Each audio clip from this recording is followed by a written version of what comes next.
temos justamente a missa das 10 no Santuário de Oração Perpétua, às 14 horas na Candelária uma apresentação musical, às 15 horas na Candelária oração das vésperas, e de lá sairemos para a Catedral, onde teremos a missa solene e a abertura do segundo sínodo arquidiocesano.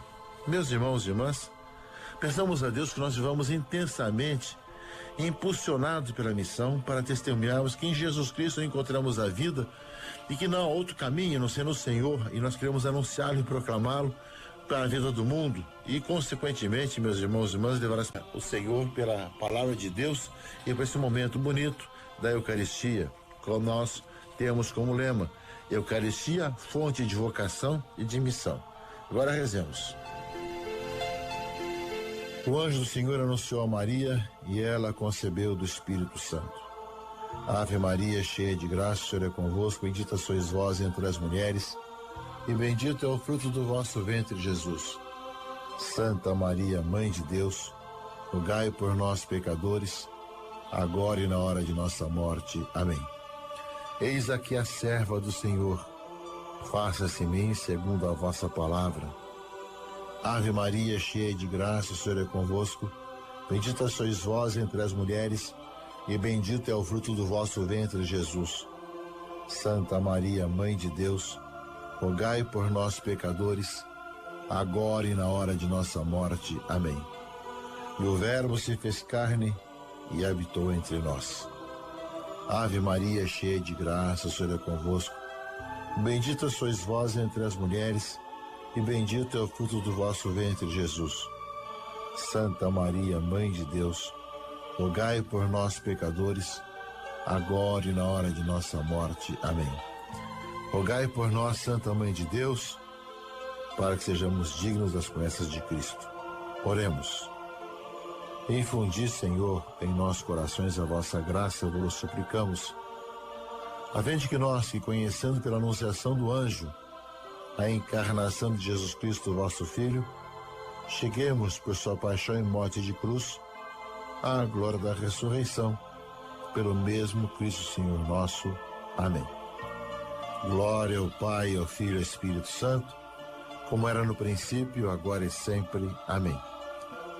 Glória ao Pai, ao Filho e ao Espírito Santo, como era no princípio, agora e sempre. Amém.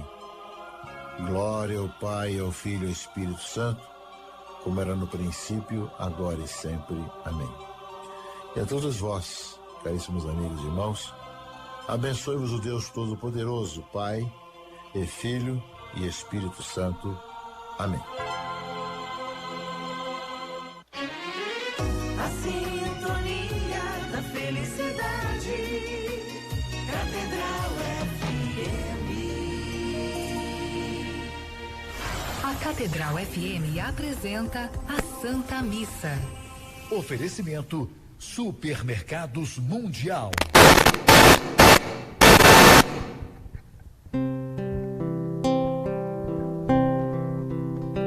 Senhor, que entrará no santo coração puro, que não é vaidoso e sabe amar. Em nome do Pai, do Filho e do Espírito Santo. Amém. A graça de nosso Senhor Jesus Cristo, o amor do Pai e a comunhão do Espírito Santo estejam convosco. Bendito seja Deus que nos reuniu no amor de Cristo. Quando celebramos a Santa Missa, nós temos oportunidade de ouvir o próprio Senhor, que dirige a nós a sua palavra. Temos oportunidade de o acolher também neste altar, no qual Ele se oferece por todos nós.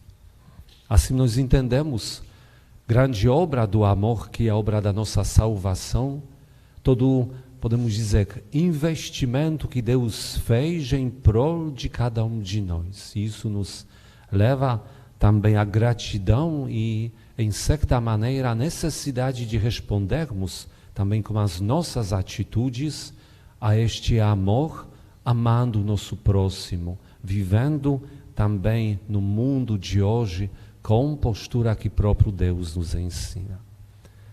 E porque não sempre estamos dando a prioridade a Deus e às coisas de Deus, agora no início desta Santa Missa, vamos pedir o perdão, invocando a misericórdia do Pai. Confessemos os nossos pecados.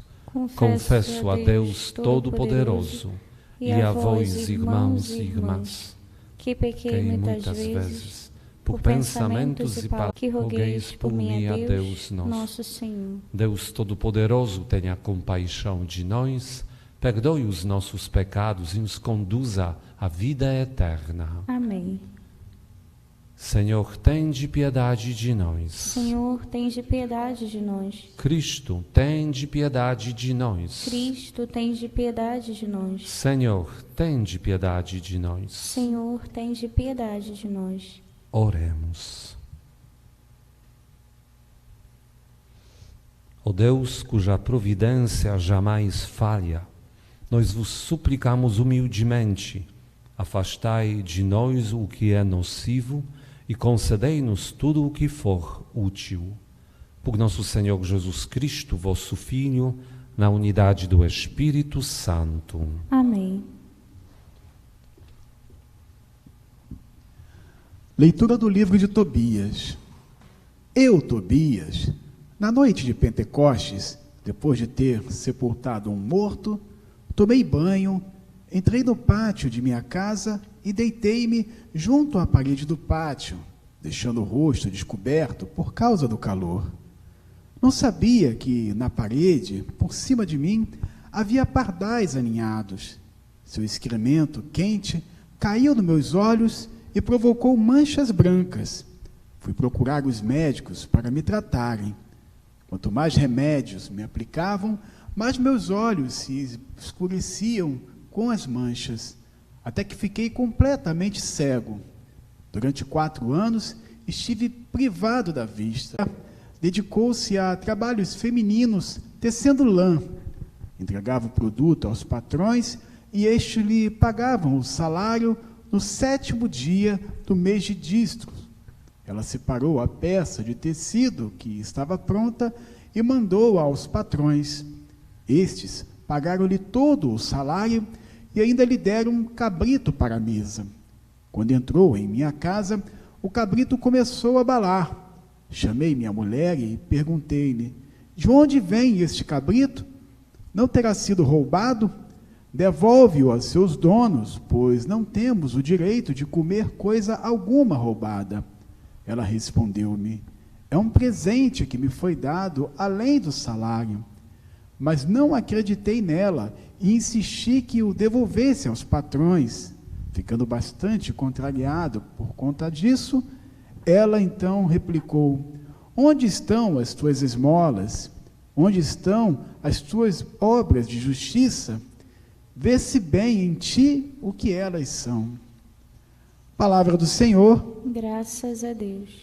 O coração do justo é firme e confiante no Senhor. O coração do justo é firme e confiante no Senhor. Feliz o homem que respeita o Senhor e que ama com carinho a sua lei. Sua descendência será forte sobre a terra, abençoada a geração dos homens retos. O coração justo é firme e confiante no Senhor. Ele reparte com os pobres os seus bens. Permanece para sempre o bem que fez, e crescerão a sua glória e seu poder. O coração do justo é firme e confiante no Senhor.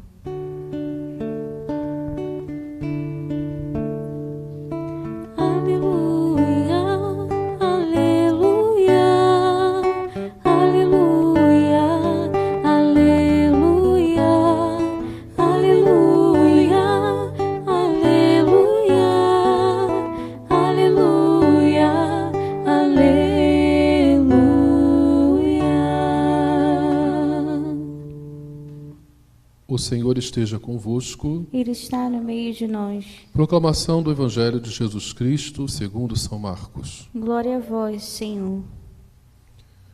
Naquele tempo, as autoridades mandaram alguns fariseus e alguns partidários de Herodes para apanharem Jesus em alguma palavra. Quando chegaram, disseram a Jesus: Mestre, sabemos que tu és verdadeiro e não dás preferência a ninguém.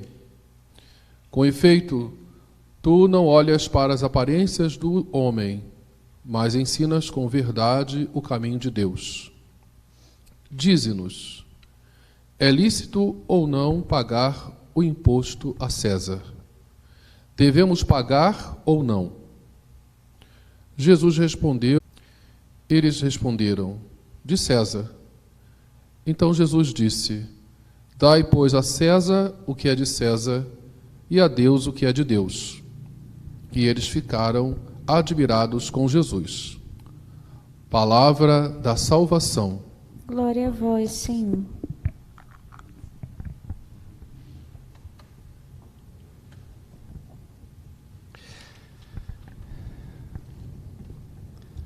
O evangelista São Marcos já nos ajudou no bom compreendimento desse fragmento que aqui escutamos, né? Ele conta um momento quando se aproximaram a Jesus alguns partidários de Herodes, junto com alguns fariseus. Ele explica com a intenção de apanhar Jesus em alguma palavra. O que significa? Que eles chegaram como um plano de prejudicar Jesus. Nós entendemos muito bem que eles queriam, naquele momento, ter tanto fariseus como partidários de Herodes como testemunhas de uma declaração que Jesus não, vocês não devem pagar o imposto ao César porque ele é o nosso inimigo, porque os romanos invadiram nossa terra e com isso nós entendemos que são nossos opressores, não vamos dar dinheiro a eles. Obviamente, os partidários de Herodes teriam forte argumento para questionar Jesus na frente de todo mundo. Naquele momento, os momentos posteriores, né? Olha, ele está incitando o povo a uma revolução. Ele está aqui criando a confusão contra o Império Romano que estava naquele local, na Terra Santa, naquele momento, mas, claro, dando um tipo de paz sob peso do poder romano, mas dando uma ordem naquela também realidade social, né? Por outro lado, se ele falar, não, nós devemos pagar, se todos pagam, tem essa obrigação, os fariseus teriam um forte argumento para dizer que, está vendo, ele está traindo o seu povo, ele está fazendo o povo ser oprimido cada vez mais também através desse peso que exatamente são os impostos. Então, agora, o que chama a nossa atenção é a forma como eles se aproximam a Jesus e as palavras que eles usam. E aqui exatamente percebemos como alguém é capaz de até usar a palavra de Deus, usar as questões da fé para induzir o outro ao erro, ou então se aproveitar da boa fé daquele que, ouvindo uma declaração assim, pode pensar que a pessoa que está fazendo uma pergunta como esta que eles fizeram, realmente tem boas intenções. Porque eles chegaram falando assim, mestre, sabemos que tu és verdadeiro e não dás preferência a ninguém. Mestre, sabemos que tu és verdadeiro. Fariseus em nenhum momento seriam capazes de publicamente afirmar que eles acreditam na palavra de Jesus. Aliás, eles faziam tudo para desacreditar Jesus perante o povo. Então eles vêm aqui com esta afirmação falsa, apenas para seduzir Jesus a um pensamento: não, eles são meus amigos. Tu és verdadeiro e não dás preferência a ninguém, né? Você é pessoa justa, correta. Mais ainda, com efeito, tu não olhas para as aparências dos homens, mas de Deus. E estes homens se apresentavam um grupo dentro daquela sociedade que com certeza não acreditava em Jesus, e muito menos no caminho que ele ensinava. Então percebemos aqui esta grande maldade, e com isso até algum tipo de